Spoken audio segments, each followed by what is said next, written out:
कौमी असेंबली में इस पर गरजदार किस्म की बहस हुई और पीटीआई ने डिमांड की है कि अदालती कमीशन बनाया जाए तहकीकात के लिए। चीज सामने उभर कर आ गई है, कौमी हुकूमत किसकी ख्वाहिश। इमरान खान साहब ने कमेटी बनाई है 5 रुकनी, उसका क्या हशर होगा वो भी मैं आपको बता दूं। वजीर आजम शहबाज शरीफ से कौन नाखुश है। तहरीक इंसाफ ने 26 नवंबर को क्या डील की थी। ख्वाजा आसिफ साहब ने तकरीर की और उन्होंने दावा किया उन्होंने 26 नवंबर को किन बातों पर इत्तफाक किया था। तो ये मुंह छुपाते फिरेंगे अपने कारकुनों से।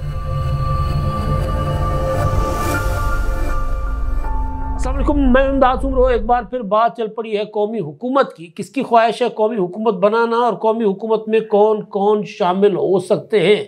वजीर आजम शहबाज शरीफ से कौन नाखुश है और कौन वजीर आजम साहब को घर भेजना चाह रहा है। एक तो इस पर बात होगी और दूसरा तहरीक इंसाफ ने 26 नवंबर को क्या डील की थी, किस बात पर इत्तफाक किया था और वो डील क्यों मुमकिन नहीं हो सकी और क्यों अगर वो डील के खदोखाल या उसकी डिटेल उसकी जुजियात तफसीलात सामने आएंगी तो तहरीक इंसाफ वाले मुंह दिखाने के काबिल नहीं रहेंगे।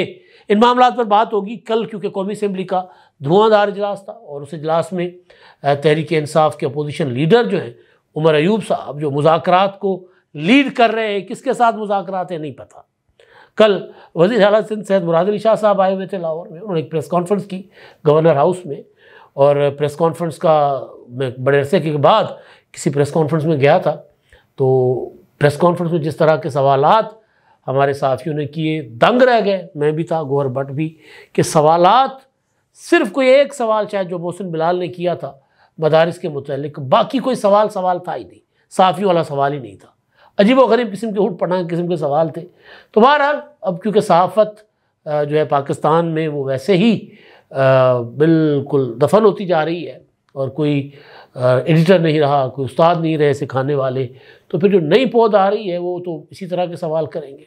सवाल का पहला हिस्सा दूसरे हिस्से से मुतजाद। बहरहाल तो मुराद अली शाह साहब ने एक सवाल के जवाब में कहा था कि जी तहरीक इंसाफ वाले पहले तय कर लें कि मुज़ाकरात करने किससे हैं। कमेटी तो बना देते हैं लेकिन कमेटी बनाने के बाद पता नहीं चलता कि इस कमेटी को किससे मुज़ाकरात करने।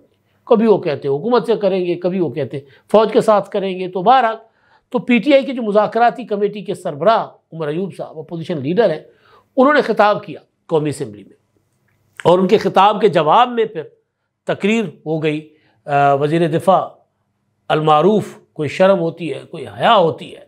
जब 2014 में तहरीक इंसाफ या इमरान खान साहब धरने जो हुकूमत का वज़ीर आज़म का इस्तीफ़ा लेने आए थे, धरनों के दौरान वो इस्तीफ़ा देकर चले गए थे और फिर जब वो वापस आए मतलब रिटाई के साथ और इस्तीफ़े जो दिए थे वो वापस ले लिए, आकर बैठ गए वान में और फिर कहा हमारी तनख्वाहें कटो भी साड़ी, हमने इस्तीफ़े नहीं दिए, हमारी तनख्वाहें दो।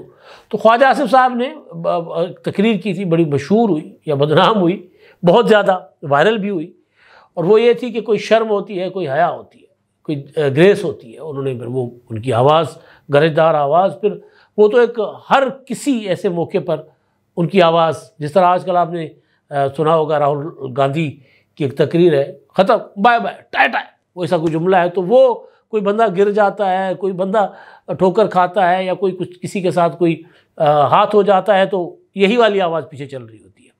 तो किसी के साथ अगर कोई इस तरह का वाक़या हो जाता था जिसमें किसी को शर्म हया करनी चाहिए तो ख्वाजा आसिफ साहब की वो जुमले जो थे, वो आवाज़ जो थी उसके पीछे बैकग्राउंड म्यूज़िक के तौर पर चला दी जाती थी या बैकग्राउंड सिनेरियो के तौर पर चलाई जाती थी। तो वो ख्वाजा आसिफ साहब ने तकरीर की और उन्होंने दावा किया कि अगर हम बता दें कि इन्होंने 26 नवंबर को किन किन बातों पर इत्तफाक किया था पीटीआई ने, तो ये मुंह छुपाते फिरेंगे अपने कारकुनों से। फिर उन्होंने एक बात और भी की, उन्होंने कहा कि जी 13 दिन गुजर गए, बल्कि 14 दिन गुजर गए ना, कल तक 14 दिन गुजर गए, वो कह रहे थे 12-13 दिन गुजर गए, लेकिन अभी तक ये नहीं बता पाया कि इनके कितने कारकुन मारे गए। कोई कहता है 12, कोई कहता है 278, कोई कहता है 300 और वो कह रहे हैं कि जी किसी का नाम, कोई कब्र, कोई जनाजा, कोई तस्वीर, कोई शनाख्ती कार्ड, कोई चीज़ सामने नहीं ला रहे और सिर्फ दावे कर रहे हैं कि जी हमारे इतने कारकुन जो हैं वो मारे गए। तो उन्होंने कहा कि सारा कुछ जो कर रहे हैं ये इंतशार है और उन्होंने कहा कि जी इंतशार का जवाब हम देंगे। और साथ ही उन्होंने कहा कि जी ये जो तहरीक इंसाफ के लोग थे, अली बिन गंडापुर साहब लाए थे, इन्होंने फायरिंग की थी, इधर पुलिस की तरफ से कोई फायरिंग नहीं हुई थी। उमर अयूब ने कहा कि जी मशीन गनों से हमारे कारकुनों पर फायरिंग की गई और 1000 मीटर की रेंज वाली जो गोलियां हैं वो 150 मीटर पर चलाई गई, और जो दहशतगर्दों के खिलाफ असला इस्तेमाल होना था हमारे कारकुनों पर इस्तेमाल किया गया, और 200 कारकुन वो कहता है हमारे ज़ख्मी हैं और 12 कारकुन शहीद हो गए। बिलाखिर PTI 12 के नंबर पर आ गई है कि जी 12 कारकुन हमारे शहीद हुए, और उनमें भी 12 की शनाख्त नहीं है PTI के पास, वो नहीं बता रहे अभी तक। एक वो जो 4 सदा वाले थे ताजुद्दीन, जहाँ बुशरा बीबी साहबा चल कर गई थी और फिर किसी ने दावा किया कि उसको तो बुशरा बीबी की गाड़ी ने हिट किया था। बहरहाल वो दावा ठीक या गलत अलग बात। दूसरे जो कोटली सत्तियाँ के नौजवान अनीस सत्ती, और हाँ तीसरे जिनका क्लेम किया जा रहा था कि वो भी प्रोटेस्ट में ही गोली लगने से हलाक हुए, वो शफीक लुंड इधर डेरा गाजी खान के। तो बाकी को इस तरह की शनाख्त बाज़ाब्ता जिनका इलाका बताया गया, और कुछ तस्वीरें वगैरह दिखाई गई थी इमरान खान साहब के ट्विटर हैंडल पर, तब कहा गया था कि 8 और 8 के बजाय 7 तस्वीरें और 7 नाम शायद किए गए थे। तो अभी तक PTI जो है इसमें फंसी हुई है कि उनके कितने लोग जो हैं वो हलाक हुए, ज़ख्मी हुए। कल बहरहाल कौमी असम्बली में इस पर गरजदार किस्म की बहस हुई, और PTI ने डिमांड की है कि अदालती कमीशन बनाया जाए तहकीकात के लिए, और बनना चाहिए, इसमें कोई शक नहीं है। आप अगर एक कोई चीज़ हो जाती है उसमें दूध का दूध पानी का पानी होने के लिए फिर तहकीकात होनी चाहिए। कल वज़ीर आज़म शहबाज शरीफ साहब की सरबराही में इजलास हुआ था वफाकी काबीना का, उसमें भी कहा गया था कि लोग इंतशार फैलाने आ रहे हैं। एक बार फिर क्या नाम है उसका, सिविल नाफरमानी की तहरीक, ज़ाहिर है जो बगावत होती है रियासत के ख़िलाफ़, तो उसकी तरफ ये बढ़ रहे हैं, तो इनके ख़िलाफ़ सख्त इक़दाम और सख्त एक्शन लेने होंगे। कल जो डेवलपमेंट हुई फैज़ हमीद वाली, और फैज़ हमीद को जो चार्जशीट किया गया पुराने केस में, और नई इंक्वायरीज़ का बताया गया कि नई इंक्वायरीज़ भी शुरू हो गई हैं, और नई इंक्वायरीज़ नथी की जा रही है PTI के साथ। 9 मई है, मुल्क में इंतशार फैलाना, सियासी नापाक अज़ाइम का जिक्र हुआ प्रेस रिलीज़ में जो ISPR ने जारी किया। तो PTI के ख़िलाफ़ जो चीज़ें डेवलपमेंट से वो तेज़ी के साथ नेगेटिव, यानी PTI के अगेंस्ट वो तेज़ी के साथ हो रही हैं। अब ऐसे में एक चीज़ सामने उभर कर आ गई है, कौमी हुकूमत। अब कौमी हुकूमत किसकी ख्वाहिश है? हमारे सीनियर सोहेल वड़ायत साहब तो बड़े अरसे से कहते आ रहे हैं कि जी कौमी हुकूमत ही वाहिद हल है। अव्वल तो कौमी हुकूमत नाम की कोई चीज़ नहीं होती, और कौमी हुकूमत उस तरह बन भी नहीं सकती, लेकिन बहरहाल एक बार फिर कौमी हुकूमत का राग, और वो भी पक्का राग, क्लासिकल राग, वो गाया जा रहा है। तो वो किसकी ख्वाहिश है? लेकिन उससे पहले ज़रा मैं आपको ये जो मुज़ाकरात की इमरान खान साहब ने कमेटी बनाई है 5 रुकनी, उसका क्या हशर होगा वो भी मैं आपको बता दूँ। हुआ यूँ था कि जी पीपल्स पार्टी की CEC का इजलास था, ये अपना आम इंतखाबात के बाद, और उससे बहुत पहले जब चीफ जस्टिस उमर रज़ा बंदयाल साहब ने छुरी रखकर उस वक्त की हुकूमत को कहा था कि इमरान खान के साथ PTI के साथ मुज़ाकरात करें, और उस वक्त कमर ज़मान कायरा साहब ने उस जो अदालती समाअत थी उसमें बतौर पीपल्स पार्टी के नुमाइंदे के उनको तलब किया गया था, बुलाया गया था पार्टी को। तो कमर ज़मान कायरा साहब की जिम्मेदारी बनी कि जी आप जाकर अदालत में अपना मौक़िफ़ पेश करें पार्टी का। तो उन्होंने बाहर निकल कर प्रेस कॉन्फ्रेंस की थी, सहाफ़ियों को बताया था, जिसमें उमर रज़ा बंदयाल ने कहा था कि जी ये 10 अप्रैल की तारीख थी या कोई अप्रैल की एक तारीख थी जो बाद में फिर चेंज हुई। बंदयाल साहब ने कहा था कि आप जाकर PTI के साथ मुज़ाकरात करें और इमरान खान को राज़ी करके अगर कोई नई तारीख बन सकती है तो आएँ, वरना इंतखाबात इसी तारीख पर होंगे जो सुप्रीम कोर्ट ने दी है। और इंतखाबात थे पंजाब की असम्बली इमरान खान साहब ने तोड़ दी थी। तो उस पर जो है वो मुज़ाकरात जो हुए, और उसमें उस मुज़ाकरात का जो हशर हुआ वो अपनी जगह, लेकिन कायरा साहब ने बाहर निकल कर जो मीडिया के साथ गुफ्तगू की थी उसमें उन्होंने कहा था कि चीफ जस्टिस साहब ने मुज़ाकरात के लिए हमें आगे करके और वीटो पावर इमरान खान को दे दिया, यानी तारीख का अख्तियार इमरान खान को होगा। अगर वो इस तारीख जो आप तारीख सजेस्ट करते मानते हैं उस तारीख को इंतखाबात के लिए तो ठीक है, वरना फिर इंतखाबात इसी तारीख को पंजाब असम्बली के होंगे। और उसके बाद आपको याद होगा मुज़ाकरात हुए। तो मुज़ाकरात का हशर क्या हुआ? जो आखिरी मुज़ाकरात थे, मुज़ाकरात में तय कर दिया गया था कि बजट के फ़ौरन बाद, बजट पास हो जाएगा 2023 का, बजट के फौरी बाद इंतखाबात हो जाए, असम्बलियाँ टूट जाएंगी, इंतखाबात हो जाएंगे। बात तय हो गई। बड़ा खुश हुए। शाह महमूद कुरैशी साहब थे, फवाद चौधरी साहब थे, सेनेटर अली ज़फ़र साहब थे। अचानक मुज़ाकरात के दौरान शाह महमूद कुरैशी साहब को फ़ोन आ जाता है इमरान खान का। कुरैशी साहब वो जहाँ मुज़ाकरात हो रहे हैं वहाँ से उठकर ज़रा बालकनी में जाकर इमरान खान साहब के साथ 8-10 मिनट 15 मिनट गुफ्तगू करते हैं। फिर वो बैरिस्टर अली ज़फ़र को बुला लेते हैं।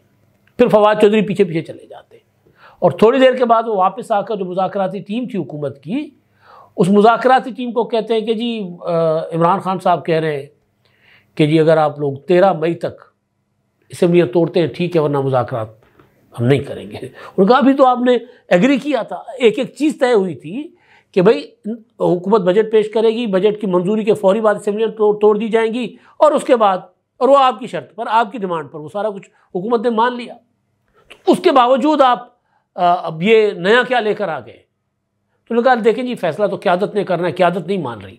यानी वो सठियाया हुआ बाबा जो है वो हरदर वो नहीं मान रहा, तो मुज़ाकरात हो गए थे नाकाम, आपको याद होगा। अब फिर इमरान खान साहब ने कहा कि जी मैंने 5 रुकनी मुज़ाकराती टीम बना दी है, इससे ये मुज़ाकरात करें। कल उमर अयूब ने भी कहा कि जी हम मुज़ाकरात के लिए तैयार है, आए कोई मुज़ाकरात करे हमसे। हुकूमत कह रही है कि हम मुज़ाकरात नहीं करेंगे, हम मुज़ाकरात किसी सूरत नहीं करेंगे। कमरज़मान कायरा से मेरी बात हुई तो उन्होंने कहा कि मुज़ाकरात की मैंने ही तजवीज़ दी थी उस वक्त भी, आम इंतखाबात से पहले भी और बाद में भी, लेकिन एक चीज़ थी कि मुज़ाकरात बराह रास्त इमरान खान के साथ हो।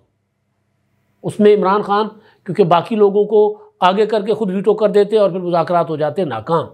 तो अभी भी सूरत हाल वहीं की वहीं खड़ी हुई है। तो अब इस सारी सिचुएशन से निकलने के लिए कि जी इमरान खान ने तो मुज़ाकरात करने नहीं करने हैं, तो इमरान खान साहब ने बिल्कुल आखिर में जाकर लात मार देनी है सूरत हाल को, तो अब किया क्या जाए? तो वो जो सियाणे हैं, जो समझते हैं कि इमरान खान साहब के बगैर मुल्क नहीं चल सकता, वो कह रहे हैं कि जी अनोखे लाडले को ना चांद दे दो। और चांद क्या है कि पाकिस्तान की हुकूमत गिरा दो, सिस्टम को रोक दो, ब्रेक कर दो सिस्टम को। किस तरह करो? कौमी हुकूमत बनाओ। सोहेल वड़ैच साहब आर्टिकल लिख लिख कर थक गए, लेकिन कौमी हुकूमत क्या होती है? कौमी हुकूमत का मतलब, पहले तो पाकिस्तान के आइन में इसकी कोई गुंजाइश नहीं है और ऐसा तजुर्बा करना ज़्यादा मुहल्लिक होगा, ज़्यादा ख़तरनाक होगा। कौमी हुकूमत क्या होती है कि जी मुल्क की तमाम छोटी बड़ी जमातें, मुस्लिम लीग नून, पीपल्स पार्टी, तहरीक इंसाफ, जमीयत उलमा इस्लाम, जमात इस्लामी, मुत्तहदा कौमी मूवमेंट, अवामी नेशनल पार्टी, कॉन्फ्रेंस जमातें, सारी वो उसमें शामिल हों और वो कौमी हुकूमत हो। और वो कौमी हुकूमत क्यों हो? क्योंकि इमरान खान को ये हुकूमत नहीं पसंद आ रही। अब हमारे दोस्त फवाद चौधरी साहब जो हैं, उन्होंने दोबारा कौमी हुकूमत का मामला जो है वो तेज़ कर दिया हुआ है और उधर फैसल वोटा ने बिलावल भुट्टो जरदारी का झंडा पकड़ लिया। जी बिलावल भुट्टो जरदारी वज़ीर आज़म बनने जा रहे हैं। अब मैं आपको बताता हूँ, कौमी हुकूमत की ख्वाहिश जो है माजी में हुआ करती थी हमारी इस्टेब्लिशमेंट के दिल में कि कौमी हुकूमत बना लें, ताकि कोई पॉलिटिकल पार्टी जोगी ना रहे कि कल को सर उठा के चल सके। देखिए आज मुस्लिम लीग नून हुक्मरान इत्तेहाद को लीड कर रही है। पीपल्स पार्टी ने हुकूमत को वोट दिया लेकिन फैसला साजी में उस तरह शामिल नहीं है। तहरीक इंसाफ एक अपोजिशन जमात के तौर पर खड़ी हुई है, मौलाना फजलुर रहमान साहब अपोजिशन में खड़े हुए। तो हुकूमत के ऊपर प्रॉपर एक चेक एंड बैलेंस है। लेकिन कल को सब अगर एक ही हमाम में आ जाएंगे तो फिर कौन किस पर उंगली उठाएगा? और फिर जाहिर है उसका जो सियासी और जमहूरी तौर पर जो नुकसान होता है बड़ा ख़तरनाक होगा। तो फवाद चौधरी साहब ने कल एक बयान जारी किया, उन्होंने मुझे भी भेजा। वो ये कहते हैं कि जी मौजूदा हालात में फ़ौरी इंतखाबात एक जमहूरी हल हो सकता है, लेकिन मौजूदा सियासी जमातों और इस्टेब्लिशमेंट के दरमियान शदीद अदम एतमाद की वजह से ये हल काबिल अमल नज़र नहीं आता। ऐसे में कौमी हुकूमत का क़याम एक दरमियानी और मुत्तफ़िका हल के तौर पर सामने आता है। मैंने फैसलाबाद में कौमी हुकूमत के लिए फार्मूला पेश किया। मौजूदा हालात में कौमी हुकूमत का क़याम ही नहायत मौजूं मालूम होता है। कौमी हुकूमत के क़याम का तरीका भी फवाद साहब बता रहे हैं। वो कहते हैं कि इमरान खान और तमाम सियासी कैदियों को फौरी रिहा किया जाए और मुल्क में जारी जबर और इस्तबदाद को फौरी रोका जाए। आसिफ जरदारी, नवाज शरीफ और इमरान खान से दो नाम लिए जाएं। एक गैर जानिबदार और नाकाबिल कबूल शख्सियत पर इत्तफाक किया जाए। अगर उन तीनों शख्सियात का इत्तफाक नहीं होता तो सुप्रीम कोर्ट का फुल कोर्ट नए वज़ीर आज़म के नाम पर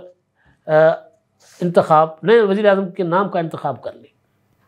अब ये जो फरमाइश है ना, अव्वल तो ये है कि अगर यही करना था फवाद चौधरी साहब तो फिर ये इमरान खान साहब को फरिश्ता साबित करके, कोई अवतार साबित करके जी वो आसमान से उतरी हुई कोई मखलूक है, वो तो आसिफ जरदारी और नवाज शरीफ के साथ नहीं बैठेगा जी। ये फवाद चौधरी साहब ने कहा ना, जब वो वफाकी वजीर हुआ करते थे, इवन जब वो पीटीआई में एक्टिव थे 9 मई से पहले तक, तो वो यही कहते थे। जब सवाल हुआ इमरान खान इन चोरों के साथ बैठेगा, तो अब बात तो घूम फिर कर वही आ रही है ना, कान को इधर से पकड़े इधर से पकड़े, बात तो वही आ रही है कि भाई आसिफ जरदारी, नवाज शरीफ और इमरान खान तीनों मिलकर कौमी हुकूमत बनाए, और नाम ने अपने लोगों के 2-2 नाम, और उनमें से एक, और उस हुकूमत की सरबराही किसी गैर जानिबदार बंदे को दी जाए। गैर जानिबदार बंदा लब्बो जी पाकिस्तान। आप चीफ जस्टिस को गैर जानिबदार नहीं मानते, आप चीफ इलेक्शन कमिश्नर को गैर जानिबदार नहीं मानते, आप फरिश्ता भी आ जाए तहरीक इंसाफ वाले उंगली उठा लेंगे उसके ऊपर। तो कैसे मुमकिन है ये? पॉलिटिकली मैं बात कर रहा हूँ, ज़ाहिर नामुमकिन है। अगर इसी तरह इमरान खान साहब ने 100 जूते भी खाने थे, 100 प्याज भी खाने हैं, तो फिर पहले आसिफ जरदारी के साथ बैठ जाते या नवाज शरीफ के साथ बैठ जाते, या पहले कह देते जब ऑफर हुई थी इंतखाबात के बाद कि जी कौम ने किसी को मैंडेट नहीं दिया, ना नून लीग को दिया है, ना पीटीआई को दिया है, ना पीपल्स पार्टी को दिया है, स्प्लिट मैंडेट है, किसी को सादा अक्सरियत कौम ने नहीं दी, चले मिल बैठते, एक साथ चलते।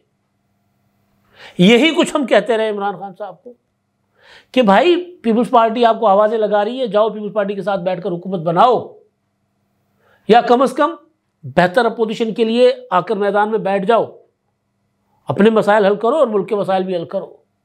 लेकिन जिन्होंने इमरान खान साहब को अवतार बनाया हुआ था, पता नहीं क्या बनाया हुआ था, वो अब कह रहे हैं कि इमरान खान को आसिफ जरदारी और नवाज शरीफ के साथ बैठने के अलावा उसके पास रास्ता नहीं है। और बात ठीक है, मैं कौमी हुकूमत की हिमायत नहीं कर रहा, लेकिन बैठकर कौमी इत्तफाक राय के साथ चीज़ों को आगे बढ़ाया जा सकता है मीसाक जमहूरियत की तर्ज पर। तो कौमी हुकूमत माजी में एस्टेब्लिशमेंट की ख्वाहिश होती थी, अब उनकी ख्वाहिश है, जो चाहते हैं, समझते हैं कि अब इमरान खान साहब का कौमी हुकूमत के बगैर सर्वाइवल नहीं है, यहाँ से निकलना मुमकिन नहीं है इमरान खान साहब का। और वो लोग इमरान खान को शह दे देकर यहाँ तक लेकर आ गए, और फिर कहते हैं जी अगर सियासी जमातों में इत्तफाक नहीं होता तो चीफ जस्टिस जो है, सुप्रीम कोर्ट जो है, वो वज़ीर आज़म का इंतखाब करे। कौन होती है सुप्रीम कोर्ट? हमारे आइन में सुप्रीम कोर्ट कोई नहीं होती, ना सुप्रीम कोर्ट का यह अख्तियार है, और ना सुप्रीम कोर्ट को यह करना चाहिए, और ना कौमी हुकूमत की तजवीज़ देकर मौजूदा सेटअप को घर भेज कर, यह आइन तोड़ने के मुतरादिफ है। सुप्रीम कोर्ट को यह कहना या मशवरा देना कि चीफ जस्टिस साहब जो है या सुप्रीम कोर्ट साहिबा जो है वो बैठकर हमारे वज़ीर आज़म का फैसला करे, नहीं कर सकती सुप्रीम कोर्ट। ना सुप्रीम कोर्ट हमारे किसी वज़ीर आज़म को घर भेज सकती है, और ना सुप्रीम कोर्ट हमारे ऊपर कोई वज़ीर आज़म मुसल्लत कर सकती है, जो बंदयाल ने कोशिश की थी 58(2) भी इस्तेमाल करके, जी मैं तो चाहता हूँ कि असेंबलियाँ तोड़े और इंतखाबात करवाएं। अच्छा जी, आगे चलकर फवाद चौधरी साहब लिखते हैं कि पार्लियामेंट से एक उबूरी हुकूमत का मैंडेट हासिल किया जाए, उबूरी हुकूमत के अख्तियारात, उबूरी हुकूमत का बुनियादी मकसद इंतखाब, यानी अजीब व गरीब ना तीतर है ना बटेर है, पता नहीं क्या है। पार्लियामेंट भी मंजूर दे, सुप्रीम कोर्ट भी अलग से वज़ीर आज़म बनाए, या बाहर से मिलकर इंतखाब उसका किया जाए। उबूरी हुकूमत का बुनियादी मकसद इंतखाबात के लिए साजगार माहौल पैदा करना हो, IMF प्रोग्राम की शराइत पर इत्तफाक राय पैदा करना, इलेक्शन कमीशन की तश्कील 9 और अदलिया की आज़ादी को यकीनी बनाने के लिए तरामीम करना, सूबाई हुकूमत का किरदार उबूरी हुकूमत के दौरान सूबाई हुकूमतें बरकरार रहें ताकि जमातें अपने एजेंडों को जारी रख सकें और एक मुस्बत मुसाबकत का माहौल पैदा हो। इंतखाबात की मनसूबा बंदी, उबूरी हुकूमत अपने क़याम की 9वें माह में इलेक्शन शेड्यूल का ऐलान करे, ये मनसूबा बंदी बता रहे हैं, और 12वें माह में इक़्तिदार इंतखाब जीतने वाली जमात के हवाले कर दिया जाए। अब इसमें क्या है, सूबाई हुकूमतें कायम रहे। भाई पंजाब अगर PTI नून लीग के पास रहेगा, वफाक बेशक आप उनसे ले लें, कोई फ़र्क नहीं पड़ेगा उनको। तो ये एक दीवाने का सा ख्वाब है, ये मुमकिन नहीं है, बल्कि दीवानों के ख्वाब भी अच्छे होते हैं। एक ऐसी ख्वाहिश है जो पूरी नहीं हो सकती, पाकिस्तान का आइन इसकी इजाज़त नहीं देता। इमरान खान साहब के खैर ख्वाह इमरान खान साहब को कहें कि आपको इंतखाबात के सिस्टम पर एतराज़ात हैं, इलेक्शन कमीशन जानिबदार होता है, सुप्रीम कोर्ट के ऊपर आपको एतराज़ात हैं, आप बैठे एक मीसाक करें पीपल्स पार्टी के साथ, मुस्लिम लीग नून के साथ, और अपनी अपनी तजावीज़ दें और उसके ऊपर एक आइन साजी करें। ये तरीका हो सकता है। और उसके बाद अगर सब में इत्तफाक हो जाता है कि जब हमने बेहतरीन साफ शफाफ इलेक्शन कमीशन बना दिया है और बेहतर इंतखाबात हो सकते हैं, मेरी तरफ से कल को सारे मिल के फैसला करें कि जी हमने अगले 3 माह में इंतखाबात करवाने तो करवा लें इंतखाबात। कौमी हुकूमत का ढकोसला इस मुल्क को तबाह बर्बाद कर देगा। उसकी तरफ ना कोई जाना चाहता है, ना किसी को जाना चाहिए। इस बार ये ख्वाहिश इस्टेब्लिशमेंट की नहीं है। तो वो चाहते हैं जिन्होंने इमरान खान को दाव पर लगाया, उन सब का दाव पर लगा हुआ है, वो चाहते हैं कौमी हुकूमत। कौमी हुकूमत नाम की कोई चीज़ नहीं हो सकती। हाँ, वो मैंने कहा कि मीसाक करना है, मीसाक कर ले, मीसाक करके उसके बाद इंतखाबात करवाने तो करवा ले, लेकिन पहले इस्लाहात, मिलकर इस्लाहात करें और कौमी इत्तफाक़ राय से करेंगे तो उससे खैर निकलेगी। अब तक के लिए इतना ही। अल्लाह हाफ़िज़।